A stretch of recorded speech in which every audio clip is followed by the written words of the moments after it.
Caros irmãos, queridas irmãs, o Evangelho deste 22º domingo do tempo comum fala sobre a virtude da humildade.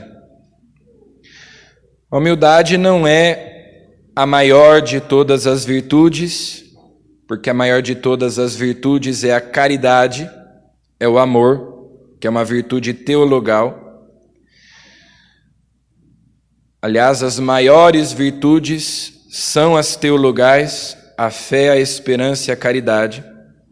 A humildade não é nem mesmo uma virtude cardial, porém, ela é o fundamento das outras virtudes.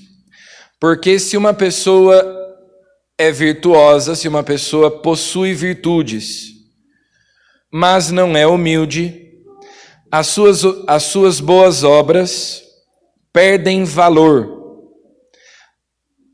A pessoa faz a coisa certa pelos motivos errados. Tenta atribuir a si mesma a glória que pertence a Deus. E então, se a pessoa se orgulha, se envaidece, as suas boas obras já não têm valor diante de Deus. Por isso, Santo Agostinho dizia que se uma pessoa deseja elevar o edifício espiritual, o edifício da santidade, precisa tanto mais profundamente lançar os alicerces da humildade. Então, se alguém quer construir um prédio, quanto mais alto for esse prédio, mais profundo deve ser o alicerce, o fundamento. E Santo Agostinho, cuja memória, inclusive, se celebra hoje, 28 de agosto, dizia: se eu quero crescer em santidade, eu preciso ter o alicerce, o fundamento da humildade, para ser de fato virtuoso, para alcançar a santidade, que é a perfeição da caridade, a plenitude do amor, é amar com perfeição. E para amar é preciso ser humilde. Porque o amor é sair de si, é colocar-se a serviço dos outros, é gastar-se, é doar-se. E quem vive para si mesmo não serve, por isso também não ama.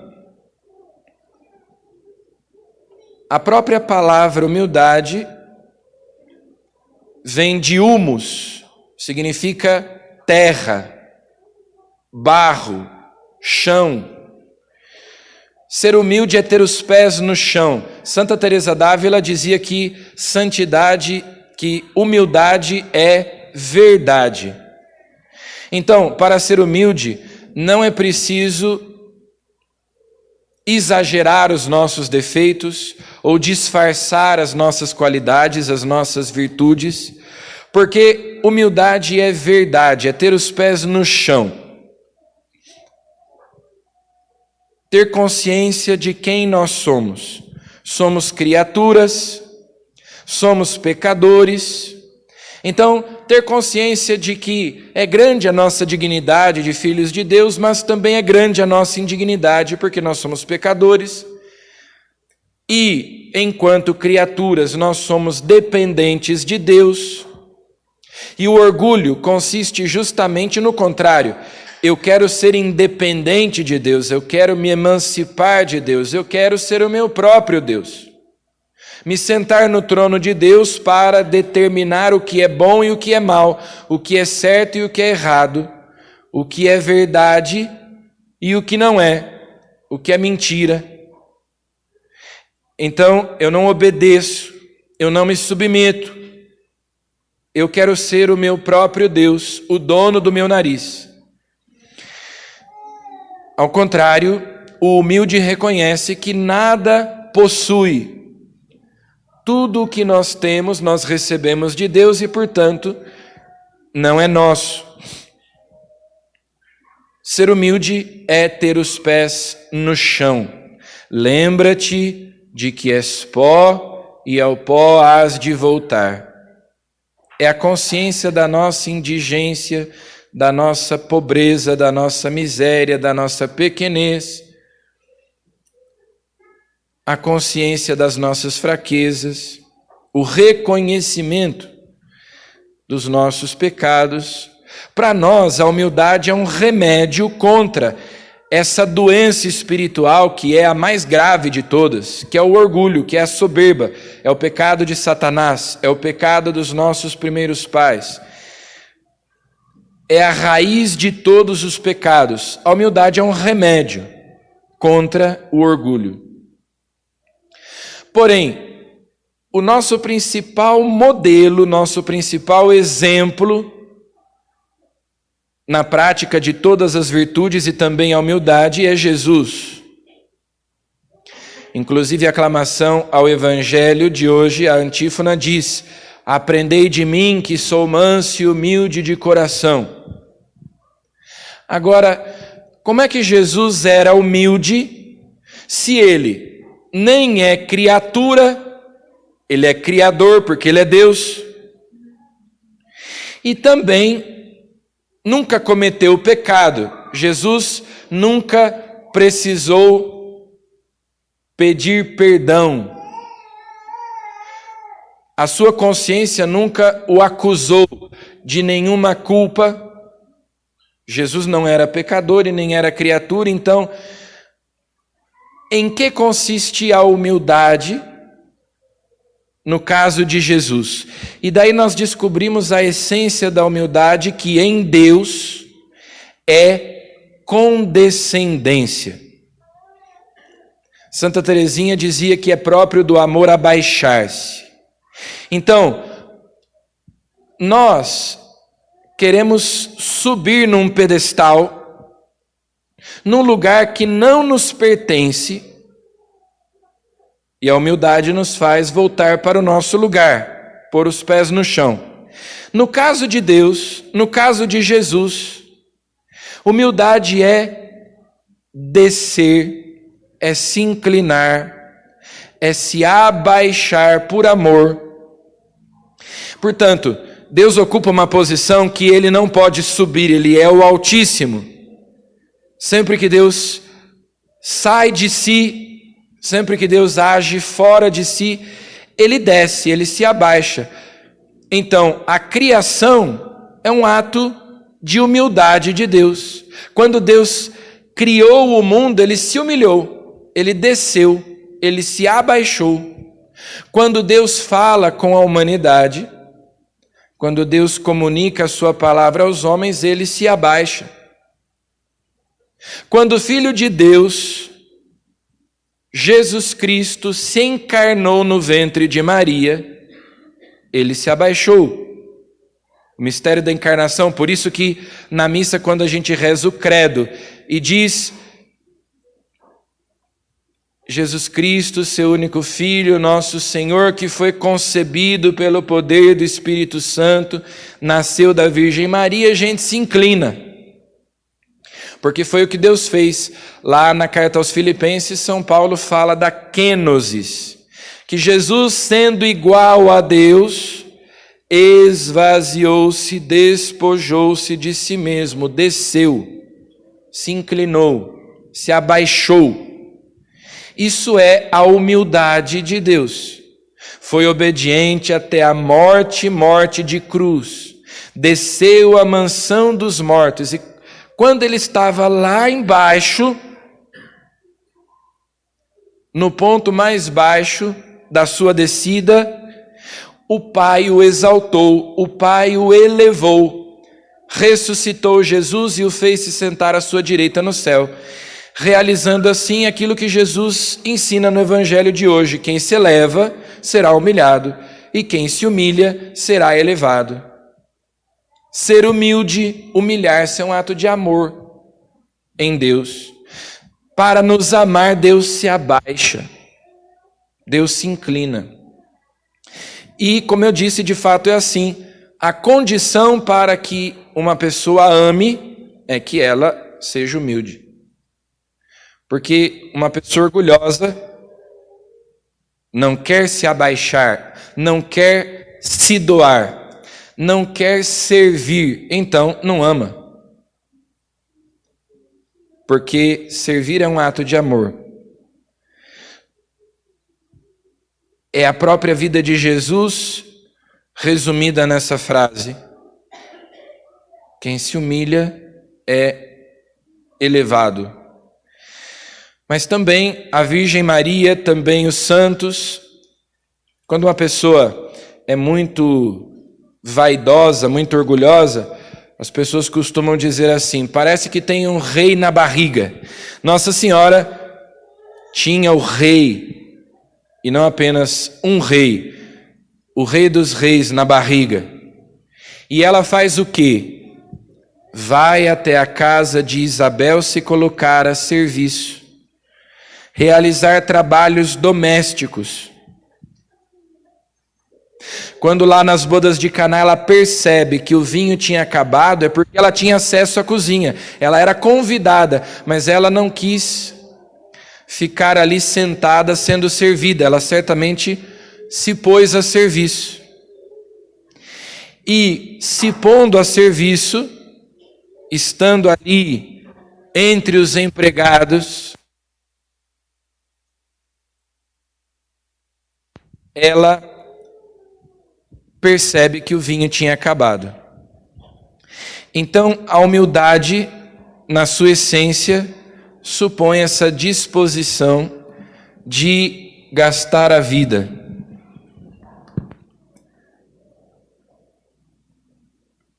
Por isso, se nós dizemos que Deus é amor, nós podemos dizer Deus é humildade.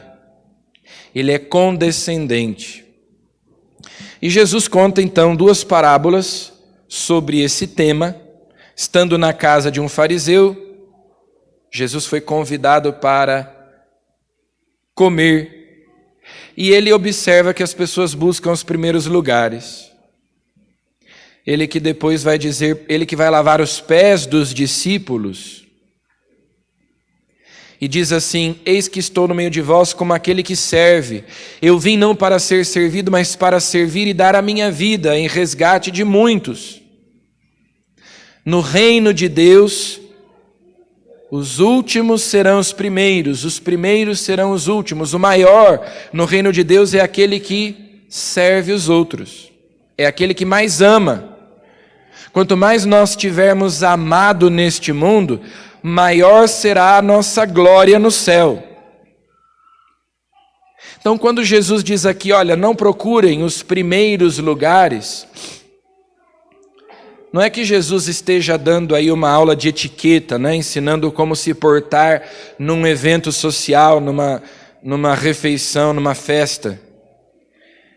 Mas dizendo aquilo que ele disse para os discípulos: os que quiserem ser maiores, sejam pequenos, humildes, se coloquem a serviço. E depois, a outra parábola em que ele disse: se você der uma festa, se você preparar uma refeição, convide os pobres, os aleijados, os coxos, os cegos, porque eles não podem retribuir. A gratuidade do amor. Nós devemos praticar boas obras sem esperar recompensa aqui neste mundo. É o que acontece na Eucaristia. Nós, na Eucaristia, somos mendigos sentados à mesa de um rei, que põe um banquete para nós e nós não temos como pagar, nós não temos como retribuir, que é o que diz o refrão do Salmo de hoje: com carinho preparastes uma mesa para o pobre. A Eucaristia é uma antecipação do banquete das núpcias do Cordeiro. Jesus compara a bem-aventurança eterna a um banquete no qual as pessoas comerão, beberão, se saciarão. Nós somos os pobres que ele com carinho faz se sentarem à mesa. Ele põe a mesa para nós, a mesa eucarística, que é uma prefiguração, que é uma antecipação da mesa celeste. E nós sabemos que não merecemos. Então Jesus diz: façamos a mesma coisa, amemos com gratuidade, sem esperarmos que as pessoas nos agradeçam, sem esperarmos que as pessoas retribuam. Então receberás a recompensa na ressurreição dos justos. Não se trata apenas de fazer um jantar, um almoço e convidar os necessitados. Se trata de amar de várias formas, por amor a Deus, sem esperar o reconhecimento, sem esperar os aplausos, esperando a recompensa na ressurreição dos justos. E esses exemplos de humildade nós vemos na vida de Jesus, na vida de Maria, nas vidas dos santos. A humildade, ela tem que ser vivida no nosso relacionamento com Deus e também no nosso relacionamento com os outros. Às vezes é fácil, diante de Deus, na oração privada, na oração pessoal, com a porta do quarto fechada, a sós, nós reconhecermos os nossos erros, os nossos defeitos. É fácil dizer que nós somos pecadores, ou até diante do Padre na confissão. Mas se alguém aponta os nossos defeitos, se alguém aponta os nossos erros, os nossos pecados, aí nós ficamos indignados. E há um salmo, inclusive, que diz: para mim foi muito bom ser humilhado. Nós temos que aprender a descer, porque só descendo, pondo os pés no chão, sendo realistas, sabendo quem nós somos, é que nós podemos amar de verdade. Conta-se, por exemplo, nós poderíamos pegar exemplos de qualquer santo, mas, por exemplo, São Filipe Neri. São Filipe Neri, que viveu lá no século XVI, em Roma, ainda em vida, as pessoas reconheciam a sua santidade. Muitas vezes ele rezava pelas pessoas e as pessoas ficavam curadas de suas enfermidades, aconteciam milagres, e ele ficava muito incomodado porque as pessoas então saíam dizendo que ele era santo. E ele então começou a andar com uma bolsa. E ele dizia que nessa bolsa ele carregava relíquias, que havia ali relíquias de santos, muito preciosas, e que, portanto, quando ele rezava, quando ele ia até alguém que estava doente, aquela pessoa ficava curada, ele atribuía esses milagres àquelas relíquias. Só que, quando alguém, por descuido de São Filipe Neri, foi verificar e abriu a bolsa estava vazia. Então, ele dizia isso para que as pessoas não atribuíssem a ele os milagres que aconteciam, e sim a Deus, aos seus santos. Isso é um exemplo de humildade, e há tantos exemplos, mas o grande exemplo nosso é justamente Jesus. E nós então queremos pedir a Ele que nos dê um coração manso e humilde como o dele, capaz de amar, de sair de si mesmo, de se colocar a serviço, de não considerar os outros inferiores, de não nos considerarmos melhores do que os outros, mas nos considerarmos sempre servos uns dos outros. Porque é assim que se aprende a amar, doando a nossa vida. como Cristo deu a vida por nós. Assim como Ele agora prepara com carinho para nós uma mesa, para nós, pobres, pecadores, pobres criaturas, nós também, com gratuidade, aprendamos a amar os nossos irmãos. Amém.